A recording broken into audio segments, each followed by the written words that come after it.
We now proceed with the next leadership dialogue on who will power the Maharashtra 2035 technology, capital, and capacity for the next energy leap.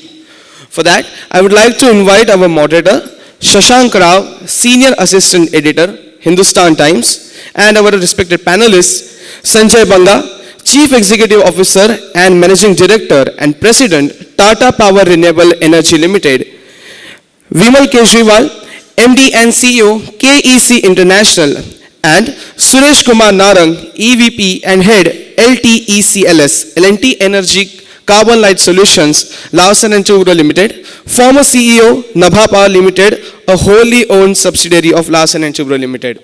A round of applause for our panelists and moderator.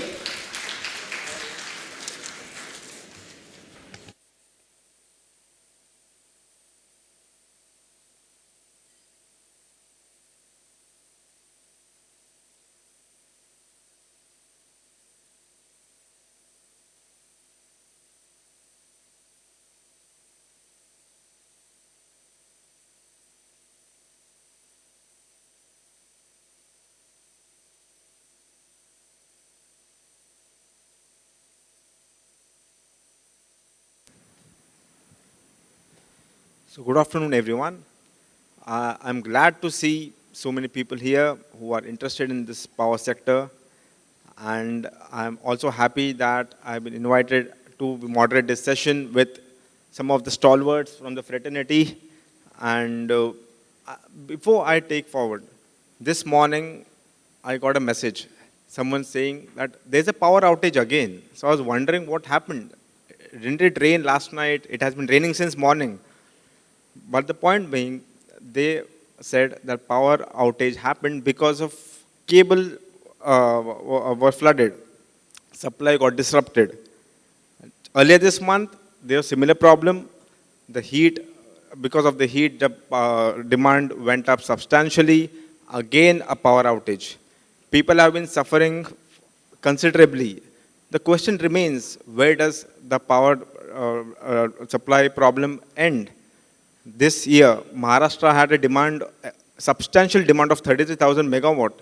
Mumbai had 4,500 megawatt of demand, which was almost half in a decade ago. 17,000 megawatt for Maharashtra in 2016 and 3,200. So there's a stark difference. So where do we see probably, where are we heading? How is the generation going to take place in the next decade coming forward? What is it that you expect out of the whole challenge which we have in terms of stakeholders, from the technology point of view, and considering the most important point of our commitment to the United Nations for the climate change? Green energy is a very important role here, renewable energy. So I would like to start with this question, throwing forward to the panelists about where do you see Maharashtra in 2035 as far as generation is concerned? Mr. Banga.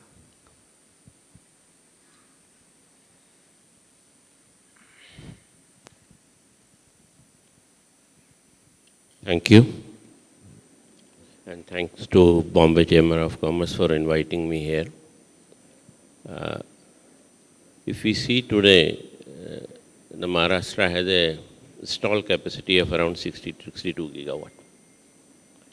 And we had a peak of 31 gigawatt this year. If we see overall India, the installed capacity is around 550 gigawatt and the peak was around 280 gigawatt. The good part is the installed capacity, because of the fossil fuel and because of the renewable, is almost 50%. But when you see the contribution of renewable in terms of consumption, it is still hardly 15% in Maharashtra, around 21% in India. So the energy transition, when we talk that are we going from brown fuel to green fuel, I think there is a long way to go, and thermal is going to be staying there for at least a decade before we actually will see a good penetration of renewable energy. If you see Maharashtra policy, then Maharashtra policy clearly says that the 60 gigawatt will go to more than 100 gigawatt, and 100 gigawatt will be actually RE by 2032. And the biggest challenge and opportunity which I feel Maharashtra has, that the good chunk of old thermal plants, which we saw in Chandrapur and Nasik and others, are getting retired in next 10 years. So it's a great opportunity where Maharashtra can actually become a state where the green contributes maximum. So target which Maharashtra RE policy says is around 65% green. Now 65% green, moving from right now 15% green to 65 is a big, very, very big task. I think if we really focus on execution on solar, wind, battery storage, clubbed with some demand response and flexibility programs, it is very much achievable. We have good supply in terms of generation capacity, but we have slots when the power is not available. So if you see the exchange price you will see in daytime is less, in evening times it's almost 3 times. There are slots in daytime where the power is virtually free. How we can bring technologies, bring new technologies, how we do better planning with different component of the power sector like battery storage, pump storage, wind, in addition to solar, and make it 24/7 affordable, I think is the biggest challenge right now we have in Maharashtra and also in India. But in terms of availability of power, I think we have right now enough power available. This country which was power deficit 10 years back is no more power deficit. Reliability in Mumbai, I must say, is best. If you ask anyone, they will say the Mumbai reliability is best. Yes, one-off incidents could be there, but there is a parameter which is known as the average availability to a consumer. This is best in India, in Mumbai, as compared to any other metro city, as compared to any other part of India as such. Mr. Kejriwal, I want to ask you one thing about, sir just mentioned about how there is ample power generation happening and there is no dirt to it. But what about transmission? Are there strong transmission corridors? And is it that every nook and corner of the state or the country is getting power? What are the challenges that you think exists at this point of time? To me, a couple of things are there. One is, as you said, there is ample availability of power. Now, whether it is the required quality of power or not is a different discussion, which is what I think Sanjay was also talking. We need to take Maharashtra generation to a large number. Government of India has increased the generation target of renewable from 500 to 900 gigawatt. And I think if you look at what happened in the West Asia crisis, India faced a lot of issues, but not availability of power, basically because of renewable. So one part is adequate power available? I think adequate power is available. Is it of the right quality? Today, most of the demand is coming from data centers, green buildings, where all of them are insisting on renewable power. Now, if you look at renewable power with the variability which is there, you need strong grid stability. So I think one of the two major issues come up out of the other question. One is, do we have enough transmission capacity? We do not have. I think we are very clear on that. And today, transmission is the biggest bottleneck. I run a transmission EPC. Our transmission turnover is around 18,000 crores from transmission EPC. So I can talk about transmission problems for the hours and hours together. I think the biggest problem which we are seeing in transmission grid strengthening is the, I'll say, lack of congruence between the central government and the state government. There are a lot of policies where the central government has come up on ROW resolution and other things. But most of the states don't follow them. The states which are following them have done well. So I think that is one single biggest issue which is there. Second is, how do you upgrade technologically? Okay.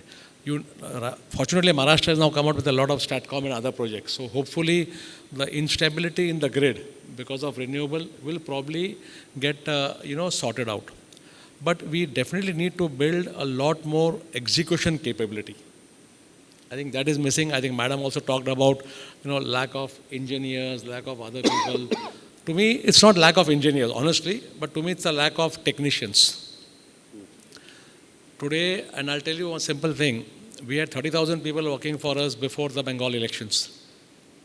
They came down to 11 from 30. They are still back only till 20. I think the skilling of these people is something where we need to take a lot of action if we want to build capability to meet the demand. So to me, right away, skilled technicians are the two biggest issues. Third is, how does the state help in executing projects in a timely manner? Resolution of ROWs, land compensation issues. I think all that will have to be resolved to ensure that the available power is transferred to the right people at the right price. Mr. Narang, I would like to know about the whole, there's a talk on renewable energy being giving impetus on various fronts, but thermal has always remained at the core. Where do you see in the next 10 years thermal energy being there? Can it actually be replaced, or by 2030 they want to be 100% renewable? Where do we stand, and how does it go forward? Thank you, Shashank, for having me here. So it's a very good question because the whole theme that is being talked about in the world is energy transition.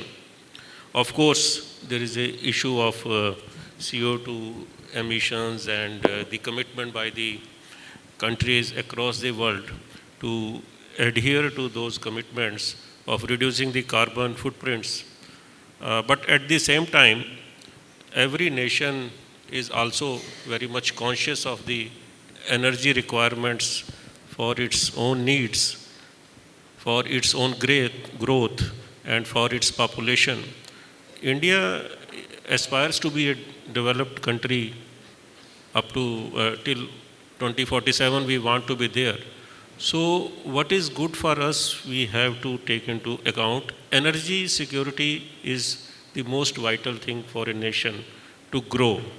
And what do we have in terms of energy security is abundant domestic coal reserves. So historically, this has been the bedrock of Indian power sector. The demand in the country has been met largely by the thermal power plants which were set up since 40, 50 years ago. Historically, the contribution, though if you go back, we launched in the state sector both thermal power plants as well as hydel power plants. But the hydel power plants take a long time to complete, and the share of, and also the capital costs are very high. At the same time, the thermal power plant can be set up in 4 years. And as a result of these two factors, there was a rapid growth in the thermal capacity compared to the hydro capacity. And if you see the contribution of thermal in the energy mix, it used to be more than 80% at one point of time. Right now also it is 70+%. But at the same time, we are also conscious of the carbon emissions. Our government is also committed in moving towards the energy transition, and we have made commitments that we will move into this space, but with an orderly transition, not in an ad hoc manner which can be detrimental to the energy security, as well as create more complications as we move into the energy transition era. So if you see, Sanjay also mentioned that the plain vanilla growth of solar without having the balancing requirements of the battery storage or PSP has created distortions in the demand supply market. What we see on the power exchanges today during the daytime is the prices have crashed.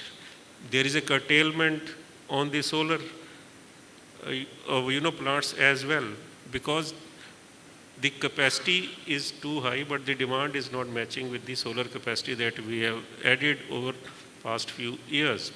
So as a result of these things, going forward, what our view is that thermal should continue as a bedrock of our energy security, as well as orderly transition should happen.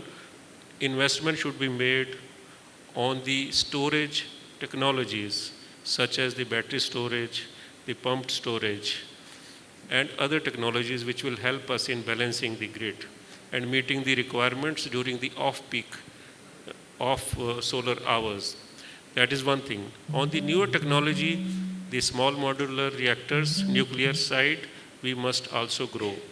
The passing of the Shanti Act is a right step in that direction, which will help coming into the private sector, into the nuclear sector as well, which will also help us in the energy security going forward. So this is some of the things that I see in future.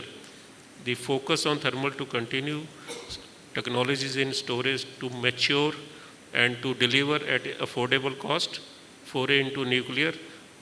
So these combination of these three would be the right way. Mr. Banga, what I would like to know, I mean, battery storage is an issue. Yes, battery storage is needed, as Mr. Sir also mentioned about the right energy mix. However, where do we stand as when it comes to battery storage? Because what happens after 5 p.m. is solar dwindles, and there's a sudden gap of demand which remains unmet. So where does it stand, and what are the gaps which needs to be filled so that technologically or say investment wise, what is needed? See, it's become very, very clear that this country in daytime is power surplus. And that was one reason why MERC also had a new policy which is not liked by many industries when they said the banking is to be done in solar hours only. Now, the solar generation which is in surplus is a reality. And that is why if you see last 6 months, most of the bids which have come are solar plus BESS or BESS standalone, where BESS system is virtually leased, it is charged in daytime and the power is supplied in evening time. The difference between evening price and solar price is right now around 5 rupees. It has gone even up to 6-7 rupees in few slots. And because of that, there are few companies who are started playing with battery storage system for arbitrage of this difference, and we find the payback period is not more than 4 or 5 years. But is this difference is going to be there for years to come? I don't think so. The number of bids which have come is around more than 50 gigawatts so far. The installation in last 1 quarter itself is around 4 gigawatt. Last year we had around 1.8 gigawatt battery storage gigawatt hour only. Going forward, this is going to go exponentially high because the pump storage takes time. It takes 5 to 6 years to actually come for a PSP to be operational.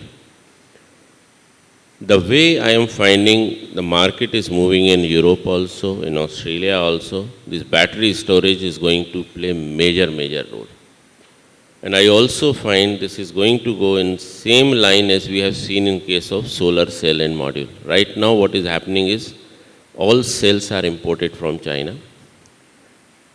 The containerization of this cell, when you convert into a container of 5 megawatt, because each container is a 5 megawatt, then the localization of that is more costly than importing a container. And that's a China policy also, that the keep container cost low, so the localization of this is not done in India.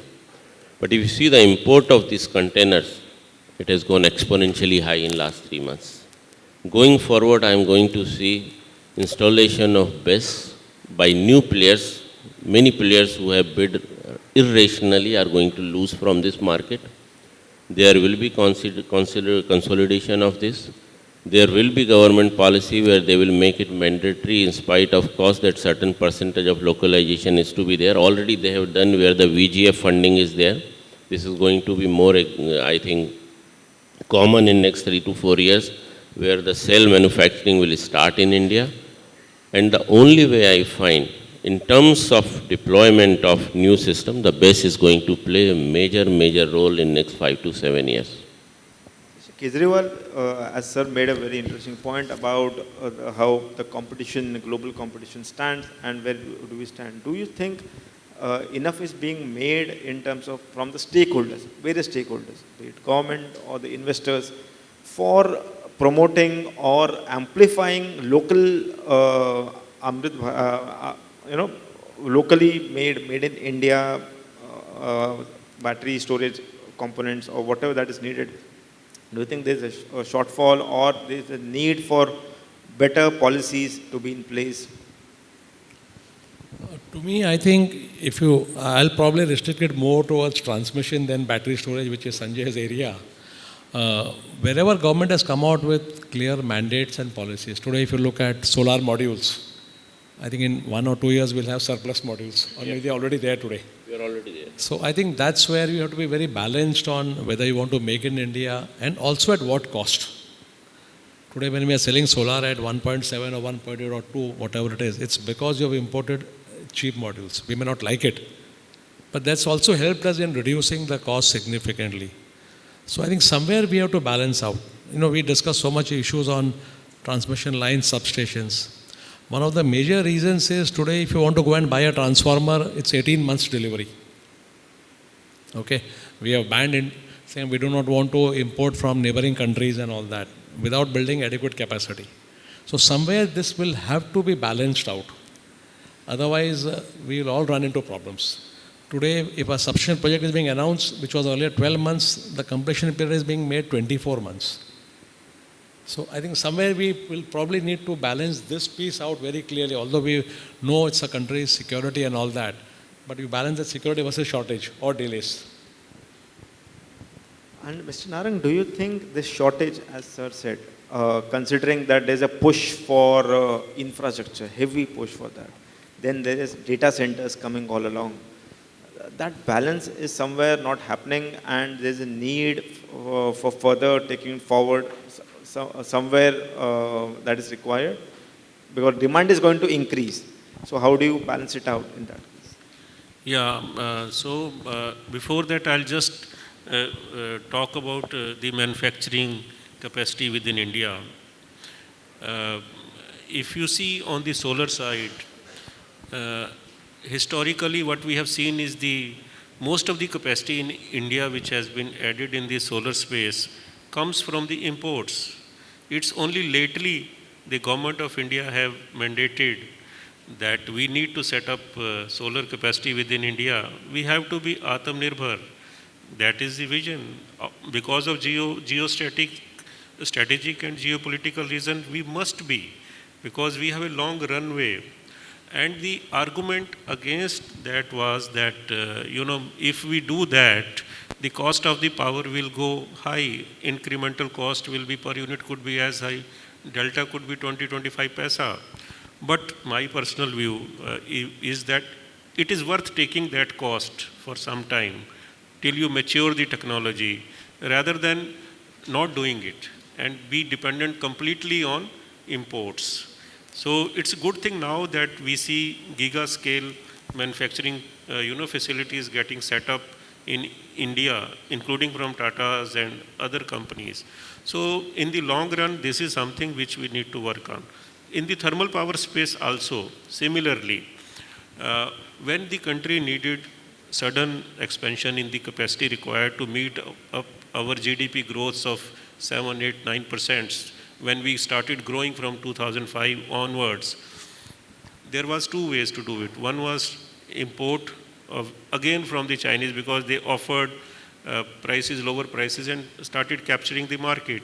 But at the same time, the government also decided that we should also increase the capacity in the private sector in the country, apart from BHEL, in the thermal power generation space as well. That is where L&T came in. Companies like L&T set up their own manufacturing facilities. Now, when the second wave of thermal power projects have been launched very recently, after a gap of few years, that is where the policy makers have slightly, I would say, gone on a different track. In the sense, for 4 or 5 years, there were virtually no placements of orders on the thermal side. But after the conflicts that we saw in the world, the policy makers have realized, the government has realized, no, it is a time for us to step up the thermal generation in the country, because that's where we we have the security because the fuel is secure. So that's why the government has said 80-90 gigawatt of new thermal capacity will be built in the country, out of which 30 gigawatt worth order, 30-35 gigawatt orders have already been placed.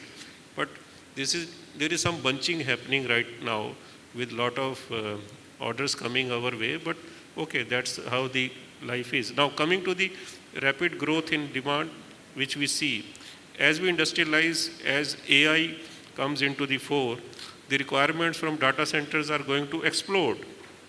Now how do we meet that requirement of data centers is the subject which is being talked about these days. That is where we have to be, the aim is largely this requirement to be fed from the green power, right? So there the scale of the giga parks, solar parks come in along with BESS and other storage technologies to come and become affordable so that they can power the data center requirements. So this is something which we have to, which we'll see in the times to come. Yeah. But Mr. Narang, do you think there is sufficient technology in place, or is there a roadmap that needs to be done, or a single policy which will have cater to the mix of energies? So that will probably give streamline the whole demand side on this. On the policy side, we have got a robust electricity trading markets. So there, the merchant capacities are being traded very transparently in India now. The share of the merchant power today is, I think, 5 to 7%. Maybe Sanjay may be knowing it more. But over a period of time, there is a robust market. So there is a platform for the trading of the power, and it is across all space, whether conventional, hydel, solar, all the power can be traded for a short-term contracts. So as well as we have got the tariff policies now, where transparent bidding is carried out to source the power from any. In the thermal power, there are long-term PPAs which get entered into because it's a huge commitment on the capex that a developer incurs on a thermal projects. That's why they have to have a long-term commitment from the buyers for the thermal power. So we have a long-term contracts. On the solar side also we have typically 15 years contracts which are already there, and some of the capacities are traded in the exchange. So the market is quite robust. The policies are all good.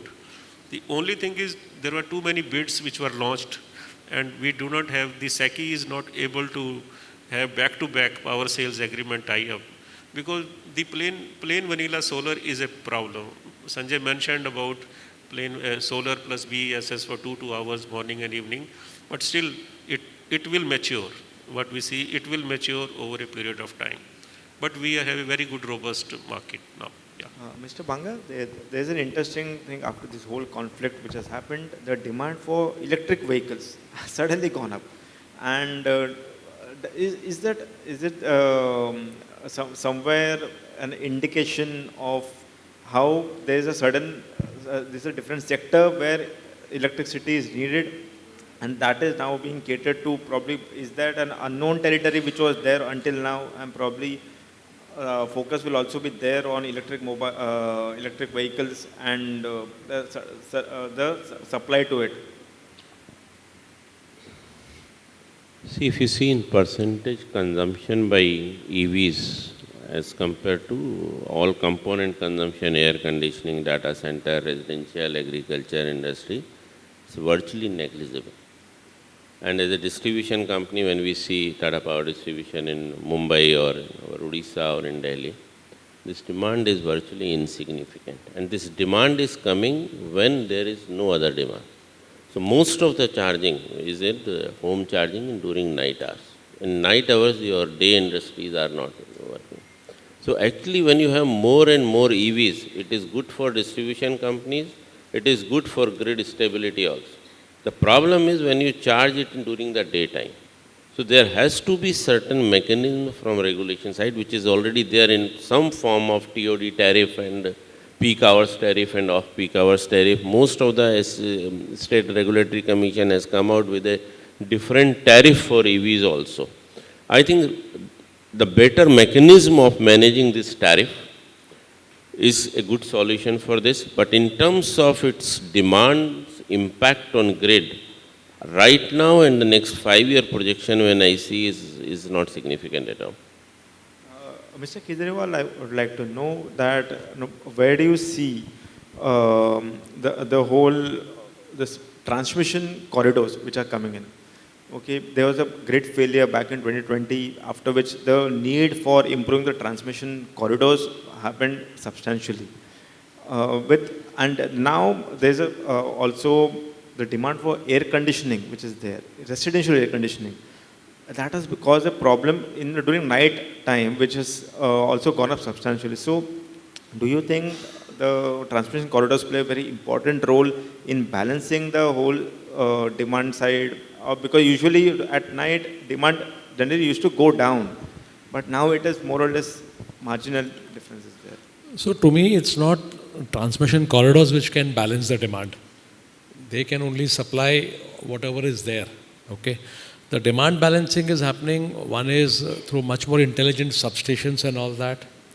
Also, AI-based forecasting and predictive models. Like Sanjay talked about day, night. Like I'll tell you, I stay in Mahalakshmi. Now we have got smart meters. They charge you differently for day and night. So I think those things are what have to be, promoted to bring in much more stability.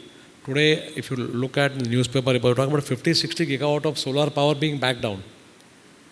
Because, first of all, it cannot be transmitted. Secondly, there's not enough demand during the daytime. So, if you want more transmission, it will not help you because it will become so expensive. You can't just build on redundancies in the system. Today, the transmission lines are enough to cater to the night demand also. But then you don't have power at that point of time, except for what thermal power plants are producing. So I think a right mix of that will have to be worked out based on what demand is there. Also, if you look at states like Maharashtra, building infrastructure has been a nightmare. Okay. I built one substation for him in Dharavi, and I know how much effort we took. We have built 3 more lines. We just commissioned the RA HVDC converter station. That's a 1 gigawatt station which we are commissioning. We are building 4 more lines to bring in power to Mumbai. But I know the pain which you are having in building that infrastructure. So I think, and typically he may build a solar plant in 1.5 years or 2 years, whatever time. We say 12 months, but I know how much time it takes. But line will not get built in that line. So today, if you look at some of the backdowns which are happening, I know I have got one line stuck in Rajasthan for one location for last 6 months. That line can cater to 2 gigawatt of additional power. So I think a lot of things will have to be done on the policy side and all that, by which the available corridors and all that can be utilized. But sir, is there enough being done for wind apart from solar, wind energy, which are also a crucial mechanism of sending or supplying energy? Is enough being done with that? Because there are just Gujarat and Rajasthan, from where majority of wind energy is transmitted. So, is there a larger need for promoting wind as well?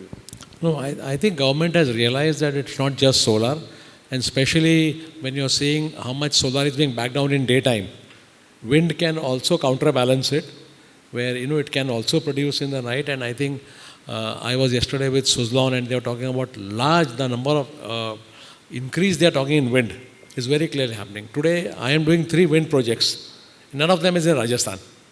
2 of them are in Karnataka, 1 in Gujarat. So I think it's getting spread. And wind probably may be easier to install, because solar will need a lot of contiguous land, etc. Wind, at least you can do in patches. So I think both are balancing each other, and wind will be required, okay, to balance the demand volatility. Final question for all 3 panelists, starting with Mr. Narang. What is the roadmap now you think for the next 10 years? And are we on the line, or do you think there's a need for proper channeling of resources or from the various stakeholders? Are we lacking somewhere, and what is needed to achieve that goal for 2035? So we have set up very much ambitious goal for India because in terms of per capita consumption, we are way, way lower than the world average.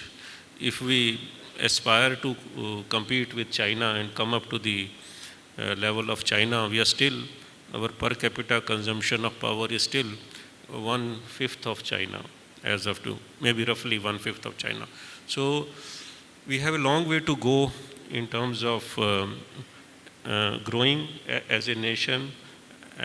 The measurement of, one of the measurement of growth is the per capita consumption, which everybody measures. And to grow to that level, there will be huge investments required. But at the same time, we are also conscious about the CO2 emissions in the world. We have to control the emissions. We have to come to carbon neutrality by 2070. So considering all these facts in mind, the government of India has launched a very well thought out program of accelerating both conventional energy as well as non-conventional energy. And I believe the aim is to reach 500 gigawatt of non-conventional energy in some few years' time, which will needs action on several fronts. On the policy front, requires huge and massive investments, both from public sector as well as from private sector.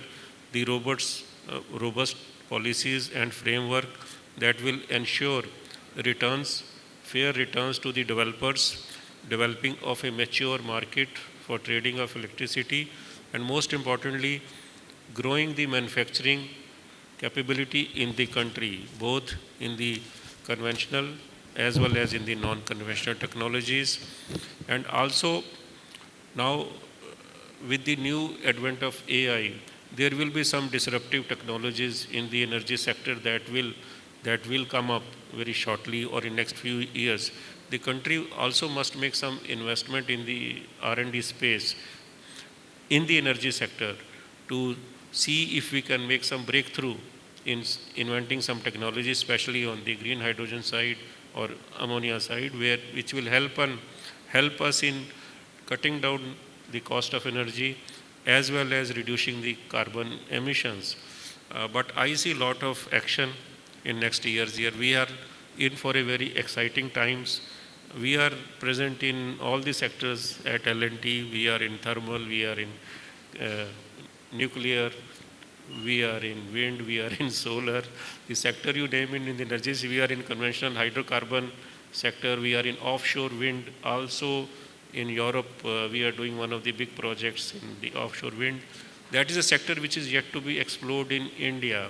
Offshore wind has not come at all.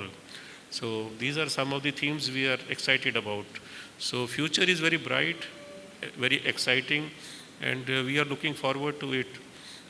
We hope to become, we are already self-sufficient in terms of energy needs, but if we aspire to become a developed nation, then we still have a long way to go. Mr. Kejriwal, one final word on the roadmap, and as sir said, what is your view on that? See, to me, 2035 would be a very different energy sector. I don't think we are worried about availability of capital. I think the country has more than enough capital, and we are seeing a lot of new investors coming into this sector, whether it's renewable, whether it's transmission. There are enough and more capital available.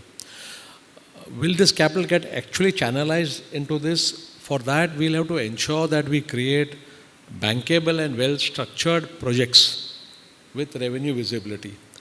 Today we talked about ROW. Now I know of projects where the IRRs were very good when you bid for it in the reverse auction and all that, but the projects have been delayed by 2 years, 3 years. The entire IRR has gone to this.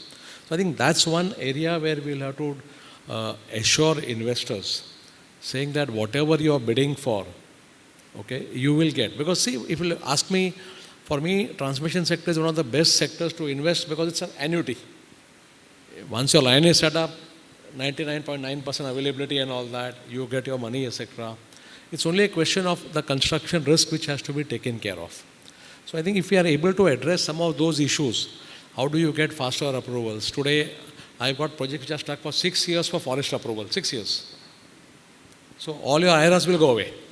So I think some of those things will have to be sorted out to ensure that the capital available comes into the desired sectors in what we are looking for. Generation is, I think, fairly smooth in that way. But अगर इनका भी plan time पे नहीं आया, then the same thing happens. I know what is happening.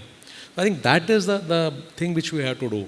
And as I earlier mentioned, congruence between central and state government is absolutely essential to ensure that this happens.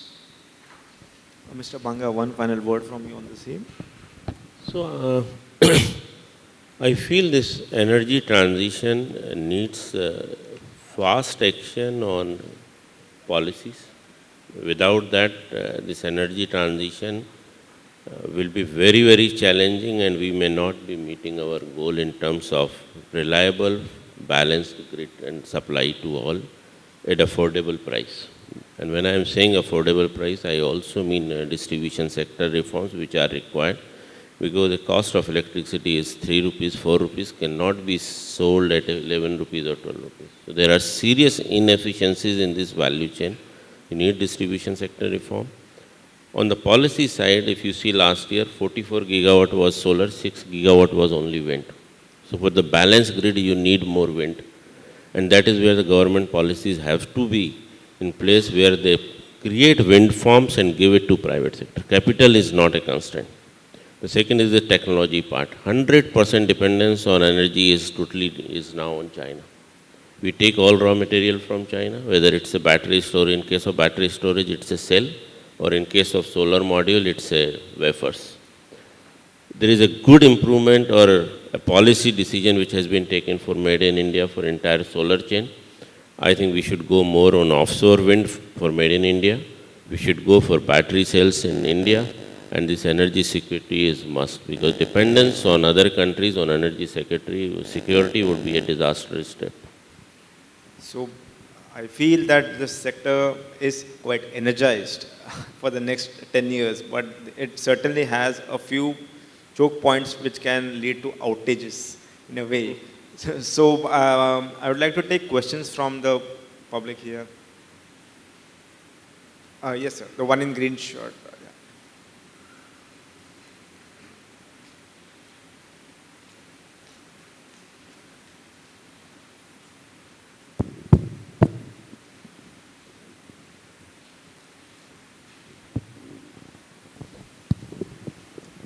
Hi, good afternoon. So my name is Ashutosh and I represent a company which is into distribution and transmission. So specifically my question goes to both Mr. Banga sir and Kejriwal sir. So as you rightly said, all the government policies and everything's been all focused in generation and how generation has been, the issue is solved. But now the second next problem which needs to be addressed is the transmission. So, very, very basic thing, when the generation is done, our substations, the infrastructure is not at par.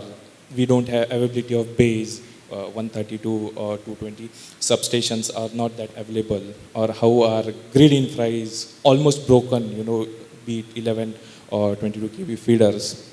You guys, representing such giants like Tatas and KECs, I think you're...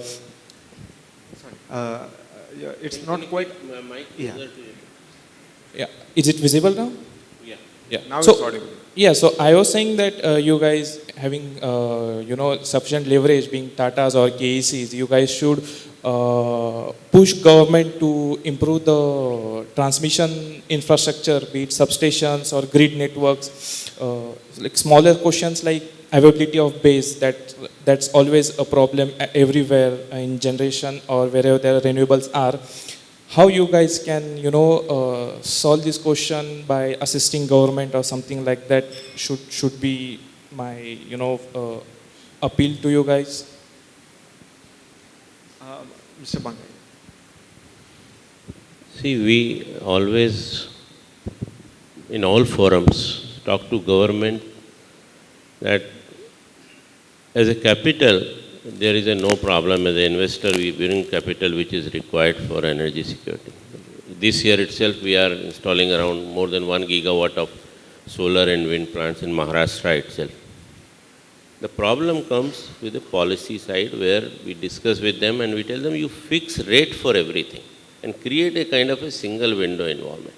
If I have to take ROW for a transmission line, you tell me that this is what the cost of that ROW, I will give you that money.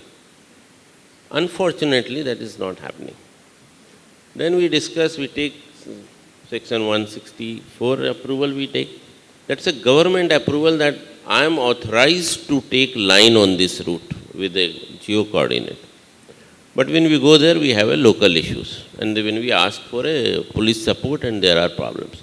I think the way the entire police department has been created in India is to handle criminals, not to handle infrastructure policies. I am of very strong belief that there should be a separate arm in police itself, which should help for infrastructure development. Whether it's electricity theft or whether it's a transmission line corridors or it's a solar plant or it's a wind plant. If that support is available, then setting up a solar plant or wind plant is not a very time-consuming job, unlike thermal plant which used to take 2 years or even 3 years. So when we talk to government, we talk on each and every forum for these kind of supports, but we understand their constraints also on this. So it's a continuous dialogue where we keep demanding, we're requesting government. But I very strongly feel this is the one differentiator between why China has grown so much and why we left behind. Because when I visited China and I was planning to set up a factory, in China, the entire industrial corridor is prepared by government with the input electricity and outdoor in all ETP plant and discharge. You have to just bring equipment and start production. Any factory you want to set up, it doesn't take more than 3 to 6 months, which takes here 3 to 5 years even. So if the government come out with those kind of frameworks, I think India could be as good as China in terms of manufacturing and energy security. Mr. Kejriwal, you would also like to reply? So I think Sanjay talked about on the issues which we are facing and what you're doing with the government. We are also talking with the government on a lot of technological advances which need to be built in. Like the other day we were with the power ministry and they said, can you fast track a transmission line? We said, yes, we can fast track a transmission line. We need to use cranes, we need to use drones, we need to do this 1, 2, 3, 4, 5 things. And they said, so why don't you do it?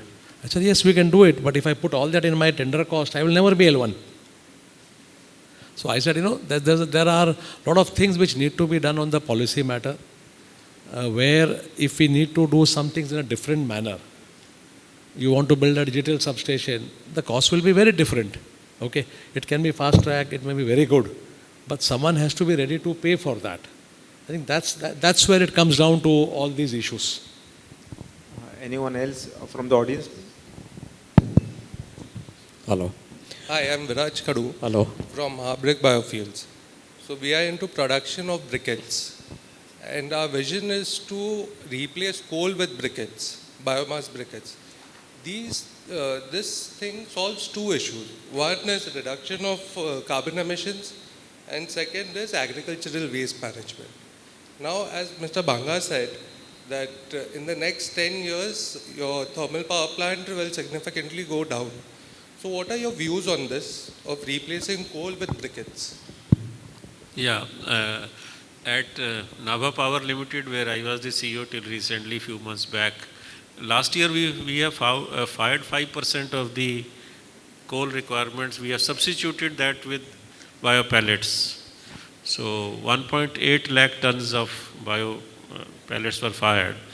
So this is a very good initiative which has come up because it is a carbon friendly technology. At the same time,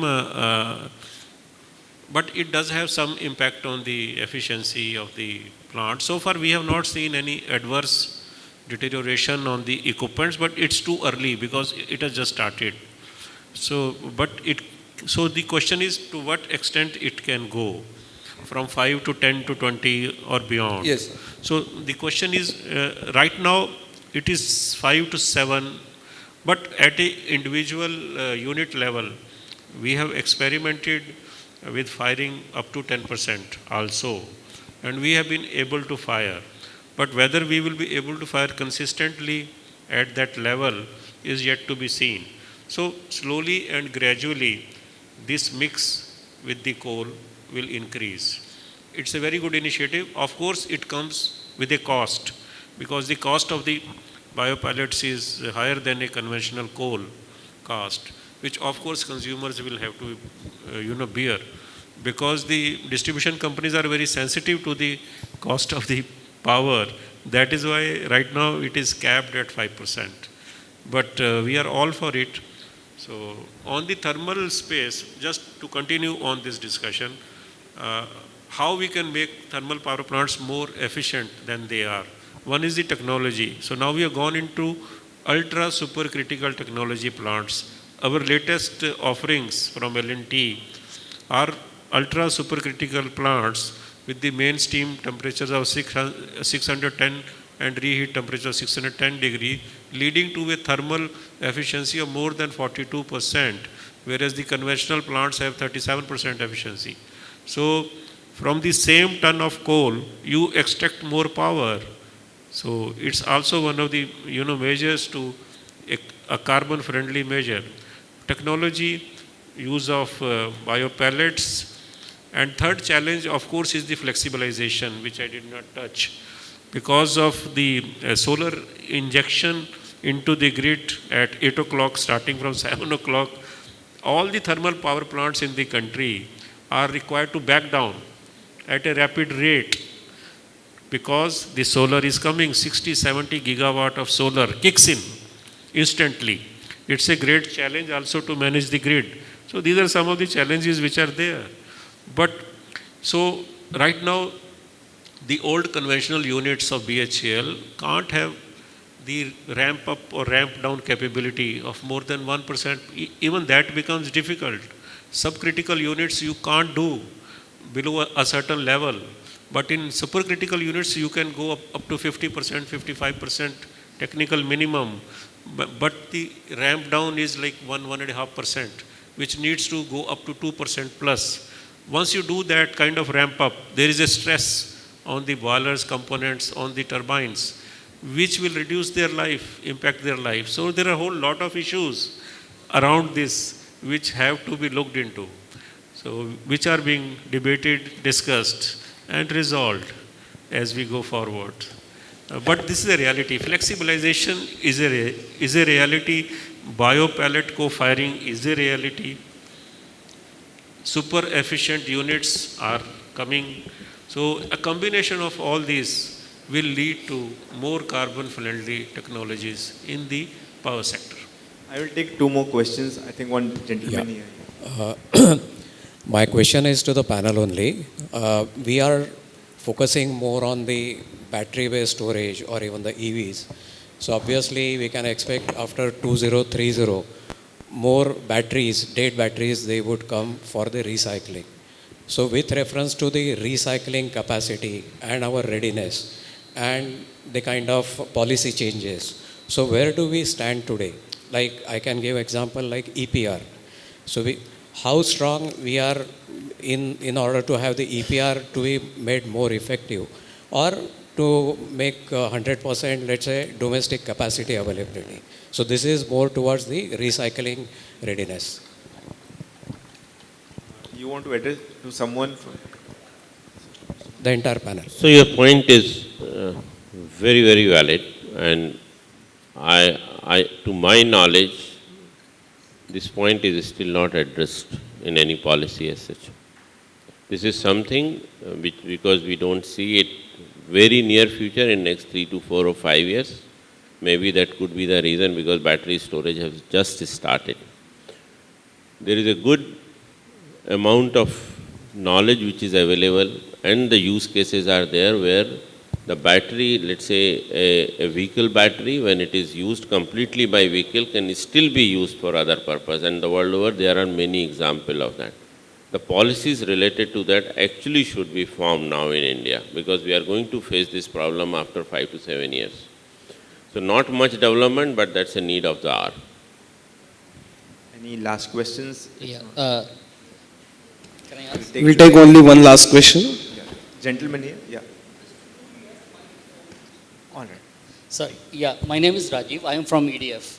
So my question is to panel. You know, Because we are in a very complex situation. Like in terms of transmission, we are also hitting the limit of technology. When I say limit of technology means we are hitting 765 kV. Now beyond that we have to go 1200 kV, which is again a big problem. It's not easy. In terms of generation, as Mr. Narang pointed out, like we are adding solar on account of backing out many a time the, like the coal fire plant actually, because you have to run it at 55, 60%, like the load and whatever it is there. So my question is that, okay, what is the holistic view? Because I am very sure from my understanding, because your generation profile is shifting, we are moving more towards the western and the southern part of India, where the generation is happening now in terms of renewable. We cannot have storage, battery storage at everywhere. Pump storage is definitely one of the technology which is probably, which can be distributed across the, because the eastern part of India, we have enough sites, western part, southern part, it's available everywhere. What about the localized generation, where the SMR will come into the picture? Because why I'm raising this point? Because transmission line, it will have its own challenge after some time. ROW, where is the land? Ultimately you are encroaching the fertile land actually after some time. So where is the problem? So my point is, this question is to everyone, that what is your comprehensive view on the overall thing? As a generation company, as a distribution company, as a transmission company, what is your comprehensive view on this? Yeah, so I'll try to answer that. So before that, I will say that it was very good to for us to say that we will add solar 500 gigawatt solar, right? Plain vanilla solar add karenge 50. But if you add plain vanilla solar, this is what the problem comes. What do you do? Right now today, as we see in the morning from 9 to 4, what do? We don't have the demand, corresponding demand to match the generation of solar during the daytime. It will further aggravate. The question is to shave off that period. If you go to the exchange and see the load profile, or the, what they call, the sellers come into the market, their offer, if you see the offer during the day, it's like a sun. It's the shape of a sun. During the day from 9 to 6, there is a huge power which is available, but not getting sold. So there is a curtailment or backing down of the thermal. Now, how do we avoid it? I think that is the question. It has to be a combination of many things. As you rightly said, only batteries will not solve the problem. Only PSP will not solve the problem. So we have to find some solution to the problem. One of the possible solution is that what do we have to do? Maybe TOD, time of the day metering. During the daytime, we have to encourage, if you charge EVs, maybe the power should become more cheaper, available during the day. Something will have to be thought of. Also the, electrolyzers. The data centers will be powered by the green power largely. Some of this power can be consumed by the electricity, but storage will have to come in some form or the other. Otherwise, this problem will not get sorted out, because we are not witnessing the growth in the demand to the extent we are adding the solar capacity during the day. So it's a challenge. That is my thoughts. Maybe last, you want to take last question? Hi, my name is Ishan. All of you all have acknowledged the requirement for battery storage. I want to understand, Mr. Banga and Mr. Narang, from you primarily, what are few of the challenges that you see today for not being able to achieve that, and what needle needs to be moved for us to reach a position of battery storage is now sufficient in our country for larger use? And Mr. Kejriwal, you as well, if you have any thoughts. So if you see, battery storage bidding started mainly last year only. Before that, there were not many bids, as well as there was not also problem of excess solar in India. This all started in last 2 years. But the way biddings are now in market, and the way few people have actually set up BESS only to meet peak demand, I think there is a good momentum, and this problem will not be there after 2 or 3 years. That's what my guess is. Second, I think very interesting point which you has raised.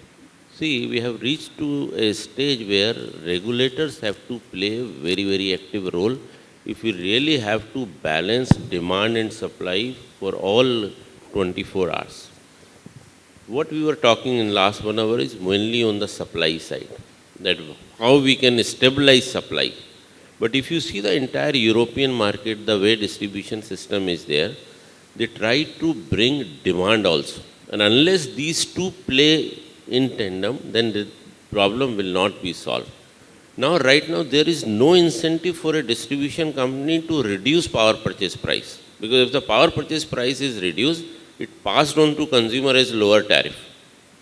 Unless we incentivize distribution companies that you come out with demand response program and certain part of that will add to your bottom line, distribution companies will never be active on these technologies, and that is what is required.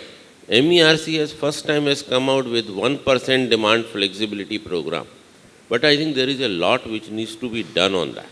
Because unless we make this daytime peak supply with the evening time peak demand, on the demand side also equally, as we are talking about battery storage system, I don't think we will be doing justice to grid balancing. And the capex optimization will never be there. Thank you so much. One last question. Sir, sincere apologies. One last question. There is a paucity of time. We have the speaker who has already joined us virtually. One last question. So we need to start the session. My apologies. Last question. Yeah, we can have this at the outside of this venue, definitely. Thank you so much. That was quite a thought-provoking discussion. I request Mr. Sandeep Khosla to please present mementos to our speaker as a token of appreciation. A round of applause. Our moderator, Shashank Rao. Our speakers, Mr. Sanjay Banga,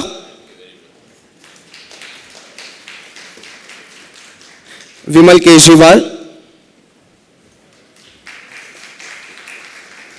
and Suresh Kumar Narang. I request these speakers to please join us for a group photo.